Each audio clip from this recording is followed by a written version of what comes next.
আন্দোলনকারীদের পিটপাট করে তার মৃত্যু হয়েছে, কিন্তু আমাদের কাছে সম্পূর্ণ সিসিটিভি ফুটেজ আছে যে পুলিশ বাহিনীর সদস্যরা তার উপরে গুলি করে তাকে হত্যা করেছে। কোটা সংস্কার আন্দোলন ঘিরে গ্রেফতারকৃতদের মুক্তিসহ 9 দফা দাবিতে রাজধানী জুড়ে বিক্ষোভ মিছিল করেছে শিক্ষার্থীরা। শুক্রবার জুমার নামাজের পর রাজধানীর সায়েন্স ল্যাব এলাকায় বিক্ষোভ মিছিলে অংশ নেয় শিক্ষার্থীসহ হাজারো সাধারণ মানুষ। এ সময় সায়েন্স ল্যাব সহ আশপাশের এলাকায় বিপুল সংখ্যক পুলিশ সদস্য সতর্ক অবস্থান নেন। সায়েন্স ল্যাব মোড়ে বাইতুল মামুর জামে মসজিদে জুমার নামাজ শেষে মসজিদের সামনে থেকেই বিক্ষোভ মিছিল শুরু করে তারা। পরে তারা সায়েন্স ল্যাব মোড় প্রদক্ষিণ করে মিছিলটি নিয়ে এলিফ্যান্ট রোডের মাল্টিপ্লান সেন্টার ঘুরে আবার সায়েন্স ল্যাব আসে।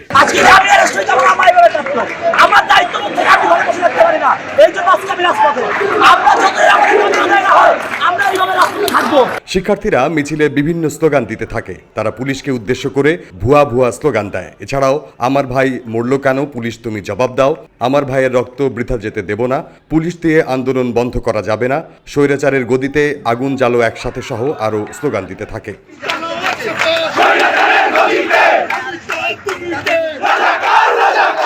আন্দোলন দুপুর 2টা থেকে শুরু হয়ে চলে বিকেল 4টা পর্যন্ত। তারা আগামীকাল কর্মসূচির ঘোষণা দিয়ে 9 দফা দাবি আদায়ের আগ পর্যন্ত আন্দোলন চালিয়ে যাওয়ার হুঁশিয়ারি দেয়।